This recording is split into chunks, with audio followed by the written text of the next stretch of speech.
students to another lecture of economics from Brain Aspire। और आज हम शुरू करेंगे सेक्टर्स ऑफ इंडियन इकोनॉमी। तो बेसिकली इकोनॉमिक एक्टिविटी को, किसी भी इकोनॉमिक एक्टिविटी को डिफरेंट सेक्टर्स में तोड़ा जाता है। ठीक है, उन्हीं सेक्टर्स के बारे में हमें आज जानना है, पढ़ना है। तो एकदम पहला जो चीज़ हमें देखना है वो है इंट्रोडक्शन टू इकोनॉमिक एक्टिविटीज़, मतलब एक इकोनॉमिक एक्टिविटी होता क्या है। तो अगर वो हम देखें तो economic activities refer to production, distribution, consumption of goods and services. मतलब किसी भी एक चीज़ को बनाना, ठीक है, प्रोडक्शन, उसको डिस्ट्रीब्यूट करना, डिस्ट्रीब्यूशन, या फिर उसको कंज्यूम करना मतलब यूज़ करना, कंजम्पशन, उसी को हम बोलते हैं इकोनॉमिक एक्टिविटी। जैसे एक फार्मर, ठीक है, वीट उगा रहा है अपने फील्ड में, एक टीचर पढ़ा रहा है, जैसे मैं पढ़ा रहा हूँ, ठीक है, एक वीवर क्लॉथ बना रहा है, मगर तभी किसी इकोनॉमिक एक्टिविटी को इकोनॉमिक एक्टिविटी बोला जाता है जब उसके रिटर्न में एक पर्टिकुलर इंसान को कुछ पैसा मिलता है। मतलब आज अगर जैसे कोविड के टाइम पे होता था ना कि घर पे ही मम्मी पापा बाल काट देते थे, या फिर भाई बहन एक दूसरे का बाल काट रहे थे क्योंकि कोई भी सैलून नहीं जा पा रहा था, सब कुछ बंद था, है ना, ऐसा सिचुएशन बन गया था। तो वैसे सिचुएशन में जब कोई तुम्हारा कोई काम कर रहा है या फिर तुम्हें कुछ दे रहा है बिना कुछ पैसे, ओके, बिना किसी कोई भी चीज़ बदले में कुछ ना लेके, उसको हम इकोनॉमिक एक्टिविटी नहीं बोल सकते। इकोनॉमिक एक्टिविटी हम उसी को बोल सकते हैं जब कोई सर्विस तुम्हें कोई दे रहा है या फिर तुम्हें कोई चीज़ दे रहा है और उसके रिटर्न में तुम पैसा पे कर रहे हो। तुम जब पैसा पे कर रहे हो तभी जाके उसको हम इकोनॉमिक एक्टिविटी बोल सकते हैं, उसके बिना नहीं बोल सकते हैं। Right, all right. Now coming to the need for classification, कि क्लासिफिकेशन करना क्यों है। देखो, क्लासिफिकेशन करने से ना क्या होता है कि हम इकोनॉमी को और बेहतर तरीके से समझ पाते हैं कि कहाँ पे क्या एम्प्लॉयमेंट है, कितना एम्प्लॉयमेंट है, जीडीपी में हर एक सेक्टर का क्या कंट्रीब्यूशन है, डेवलपमेंट हो रहा है या नहीं हो रहा है, इन सारी चीज़ों को हम समझ पाते हैं। अब हम ना 3 तरीके से क्लासिफिकेशन करते हैं इकोनॉमी को। एक होता है by nature of activity, primary, secondary, tertiary, इनको डिटेल में मैं समझाऊंगा, अभी के लिए ये जस्ट इंट्रोडक्शन है। एम्प्लॉयमेंट टाइप, जिसमें आता है ऑर्गेनाइज्ड, अनऑर्गेनाइज्ड, और ओनरशिप, जिसमें आता है पब्लिक एंड प्राइवेट। अब ये सारे क्या है क्या नहीं है वो थोड़ा हम समझते हैं। पहला आता है 3 सेक्टर का ओवरव्यू। ठीक है, अब यहाँ पे अगर आओ, पहला आओ प्राइमरी सेक्टर। मतलब प्राइमरी सेक्टर में ना वो सारे इकोनॉमिक एक्टिविटी होते हैं जो नेचुरल रिसोर्सेज से डायरेक्टली इन्वॉल्व होते हैं। मतलब नेचुरल रिसोर्स रिलेटेड कोई भी इकोनॉमिक एक्टिविटी प्राइमरी सेक्टर में आता है। कोई भी इकोनॉमिक एक्टिविटी, जैसे समझ लो फार्मिंग, फिशिंग, माइनिंग, ये देखो सब नेचर रिलेटेड है। ठीक है, नेचर रिलेटेड कोई भी इकोनॉमिक एक्टिविटी हमेशा प्राइमरी सेक्टर में आएगा। ठीक है, अच्छा, next secondary sector. Secondary sector में मैन्युफैक्चरिंग एंड प्रोसेसिंग रिलेटेड सब कुछ आता है। ठीक है, जहाँ पे रॉ मटेरियल को फिनिश्ड गुड में कन्वर्ट किया जाता है। तो कहीं पे भी जब भी मैन्युफैक्चरिंग हो रहा है या फिर किसी चीज़ को प्रोसेस किया जा रहा है, वो हमेशा सेकेंडरी सेक्टर में आता है। ठीक है, एग्जांपल क्या है, टेक्सटाइल मिल या ब्रिक किल्न्स। ब्रिक किल्न्स मतलब जहाँ पे बल्कि वो क्या बोलते हैं, ब्रिक को क्या बोलते हैं, ब्रिक का हिंदी मुझे नहीं पता है, तो जो भी ब्रिक जहाँ पे बनाया जाता है उसी को ब्रिक किल्न बोलते हैं। ठीक है, अच्छा, नेक्स्ट जो आता है वो है tertiary sector. Tertiary sector basically पहले 2 जो सेक्टर्स हैं, प्राइमरी और सेकेंडरी, उनको सपोर्ट देता है। ठीक है, जैसे समझो एक प्राइमरी सेक्टर में एक फार्मर है, ठीक है, एक फार्मर है, या फिर एक सेकेंडरी सेक्टर में एक बिजनेसमैन है। ठीक है, अब समझो इनको लोन चाहिए, इनको लोन चाहिए। भाई लोन मिलेगा कहाँ से, बैंक से, है ना। तो बैंक बेसिकली ये लोन के द्वारा इन दोनों को सपोर्ट दे रहा है, ये प्राइमरी सेक्टर में, ये सेकेंडरी सेक्टर में।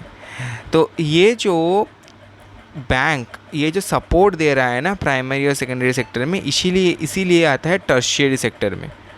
ठीक है, टर्शियरी या फिर इसको ना सर्विस सेक्टर भी बोलते हैं, याद रखना, इसको सर्विस सेक्टर भी बोलते हैं। ठीक है, तो जो भी प्राइमरी या सेकेंडरी सेक्टर को सपोर्ट देने के लिए कोई भी एक्टिविटी जब होता है, इकोनॉमिक एक्टिविटी, उसको हम टर्शियरी सेक्टर के अंदर डालते हैं, ठीक है। जैसे बैंकिंग, बैंकिंग के एग्जांपल, ट्रांसपोर्ट, देखो क्रॉप्स को ट्रांसपोर्ट करने के लिए ट्रांसपोर्टेशन रखता है, फिनिश्ड गुड्स को ट्रांसपोर्ट करने के लिए ट्रांसपोर्टेशन रखता है। या फिर एडुकेशन, समझो फैक्ट्री में जो लोग मशीन्स चला रहे हैं या फिर फैक्ट्री के लिए जो मशीन्स बना के उनको प्रॉपरली फंक्शनैलिटी के द्वारा उनको फंक्शनिंग कर ले, कुछ टेक्निकल लोग चला रहे हैं मशीन को, तो उनको वो टेक्निकल नॉलेज कहाँ से मिल रहा है? एडुकेशन से वो लोग सीख रहे हैं, वो फ्रॉम इंस्टीट्यूट। तो एडुकेशन भी टर्शियरी सेक्टर में आता है, ठीक है। मतलब प्राइमरी में है नेचर रिलेटेड सब कुछ, ठीक है। सेकेंडरी में है मैन्युफैक्चरिंग रिलेटेड सब कुछ, और इन दोनों को छोड़ के कुछ भी एक्टिविटी हो जाए वो डायरेक्ट टर्शियरी सेक्टर में चला जाता है, ठीक है। बहुत सिंपल है, समझना या याद रखना, ठीक है। अब तीनों सेक्टर ना एक दूसरे के साथ इंटरडिपेंडेंट है, एक दूसरे के ऊपर कनेक्टेड होते हैं तीनों सेक्टर। कैसे? अब देखो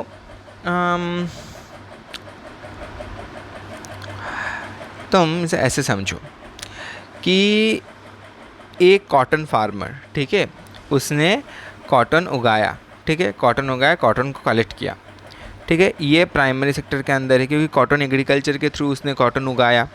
अब ये जो कॉटन है ये यहाँ पे ये एक रॉ मटेरियल है, ये रॉ मटेरियल है, ठीक है। रॉ मटेरियल को उसने एक फैक्ट्री के पास भेजा, फैक्ट्री ने उस रॉ कॉटन को कन्वर्ट किया शर्ट्स में, समझ लो फॉर एग्जांपल शर्ट्स में। तो यहाँ पे मैन्युफैक्चरिंग हो रहा है, मैन्युफैक्चरिंग मतलब सेकेंडरी सेक्टर, ठीक है। शर्ट्स में मैन्युफैक्चर किया, ये फिनिश्ड गुड है, ये फिनिश्ड गुड है, ठीक है। अब ये फिनिश्ड गुड्स जो है, ये शर्ट है, ये तो फैक्ट्री में रहने से कोई लाभ नहीं, उसे मार्केट में भेजना पड़ेगा, मार्केट में जाके वो बेचेंगे तभी जाके प्रॉफिट होगा ना, तभी जाके पैसा कमा पाएंगे। तो अब ये जो फिनिश्ड गुड है ये मार्केट में जा रहा है थ्रू ट्रांसपोर्टेशन, वो टर्शियरी सेक्टर में है। तो हर कोई सेक्टर एक दूसरे के ऊपर डिपेंड है। अगर प्राइमरी सेक्टर से कॉटन नहीं उगाया जाएगा तो सेकेंडरी सेक्टर में शर्ट्स नहीं बनेंगे, अगर सेकेंडरी सेक्टर में शर्ट्स नहीं बनेंगे तो ये रॉ कॉटन कोई ख़रीदेगा नहीं मार्केट में।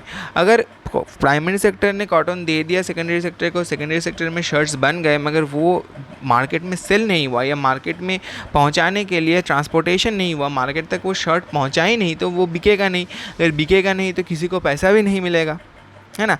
तो हर कोई सेक्टर दूसरे सेक्टर के ऊपर डिपेंडेंट है, इसी को बोलते हैं इंटरडिपेंडेंस ऑफ सेक्टर्स।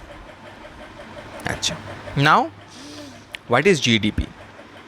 जीडीपी या फिर gross domestic product is the total value of all final goods and services in a country in a year. अब ये फाइनल गुड्स का कॉन्सेप्ट क्या है वो मैं समझाऊंगा, मगर पहले ये समझ लो कि समझो एक कंट्री है, कंट्री ए, ठीक है। यहाँ पे 3 इकोनॉमिक एक्टिविटी होता है, ठीक है। एक इकोनॉमिक एक्टिविटी से 80 रुपये जनरेट होता है, ठीक है। एक साल में एक इकोनॉमिक एक्टिविटी से 100 रुपये जनरेट होता है एक साल में, एक इकोनॉमिक एक्टिविटी से 200 रुपये जनरेट होते हैं एक साल में। तो ये तीनों इकोनॉमिक एक्टिविटी को अगर हम ऐड कर दें तो कितना हो जाएगा? 380। ये टोटल पैसा है जो जनरेट हुआ है इकोनॉमी में, 80, 100 और 200, 380। ये 380 जो है वो है उस कंट्री का ग्रॉस डोमेस्टिक प्रोडक्ट, ठीक है। उस कंट्री के अंदर इतना प्रोडक्ट वैल्यू उत्पन्न हुआ है या फिर प्रोड्यूस हुआ है एक साल में, इसी को बोलते हैं ग्रॉस डोमेस्टिक प्रोडक्ट या फिर जीडीपी, ठीक है।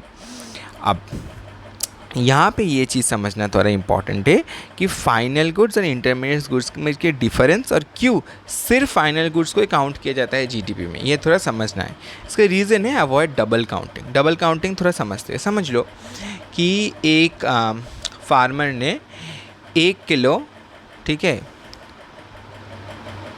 1 किलो कॉटन बनाया है, रॉ कॉटन, ठीक है, रॉ कॉटन उगाया है, और वो ये रॉ कॉटन 1 किलो तो 10 रुपये प्रति, मतलब समझो इसको 50 रुपये में उसने बेचा है, इसको समझो 50 रुपये ने उसने एक फैक्ट्री में बेचा है, ठीक है। ये फैक्ट्री है, ठीक है। बस 1 किलो जो रॉ कॉटन था, इससे समझो इस फैक्ट्री ने 10 शर्ट बनाए, ठीक है। और ये 10 शर्ट जो हैं, 10 शर्ट्स इसने समझो बनाया है। वे 10 शर्ट्स जो हैं वो उसने मार्केट में बेचे हैं, समझ लो फॉर एग्ज़ाम्पल 100 रुपये में, ठीक है, समझो 100 रुपये में उसने बेचे हैं। तो अब देखो, अगर हम यहाँ का अगर जीडीपी कैलकुलेट करने के टाइम पे अगर हम ये 50 रुपये और यहाँ पे ये 100 रुपये दोनों काउंट करें तो टोटल कितना होगा 150। ये टोटल जीडीपी होगा इस इंडस्ट्री का उस टाइम पे, क्योंकि यहाँ पे 50, यहाँ पे 150। मगर अगर हम ये सोचे ऐसे तो क्या हो रहा है कि हम ये जो यहाँ पे रॉ कॉटन का एक बार प्राइस है 50, इसको यहाँ पे एक बार 50 काउंट कर रहे हैं, फिर से यहाँ पे एक बार और 50 काउंट कर रहे हैं, क्योंकि ये जो 100 है इस 100 में तो यहाँ का भी 50 घुसा हुआ है, क्योंकि ये फैक्ट्री का जो ओनर है, जो भी है, जो शर्ट बेच रहा है, वो तो लॉस में नहीं बेचेगा। तो वो जो 50 रुपये है उसके ऊपर प्रॉफिट रख के प्राइस करेगा अपने शर्ट को। तो यहाँ पे 50 तो ऑलरेडी इस 100 के अंदर इंक्लूडेड है, ये 50 इस 100 के अंदर इंक्लूडेड है। तो ये 50 दो बार काउंट हो रहा है, यहाँ पे एक बार काउंट हो जा रहा है, यहाँ पे एक बार काउंट हो जा रहा है। इसीलिए हम ये इंटरमीडिएट गुड्स को नहीं काउंट करते हैं। हम ये 50 और 100 दो बार नहीं लेते हैं। हम फाइनल गुड, जो भी गुड डायरेक्टली फाइनल मार्केट में बेचा जा रहा है टू द कंज्यूमर, सिर्फ उसका प्राइस का काउंट करते हैं। मतलब ये हम नहीं काउंट करते हैं, हम सिर्फ 100 काउंट करते हैं। तो हम बोलेंगे जीडीपी इस सेक्टर का उस टाइम पे सिर्फ इस फैक्ट्री का, ये सिस्टम का जो जीडीपी है वो 100 है।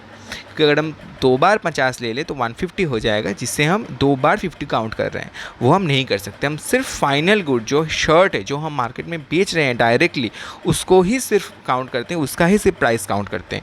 ये डायरेक्टली हम मार्केट में ये रॉ कॉटन नहीं बेच रहे हैं, इसको किसी और जगह पे ट्रांसफ़र कर रहे हैं जहाँ पे वो फिर से प्रोसेस हो रहा है, इसीलिए वो इंटरमीडिएट गुड है। ये रॉ कॉटन जो है वो इंटरमीडिएट गुड है, और ये शर्ट जो है ये हमारा फाइनल गुड है, ठीक है। So I hope this idea is clear. तो आज के लिए इतना ही, and will meet soon in the next class. Thank you so much.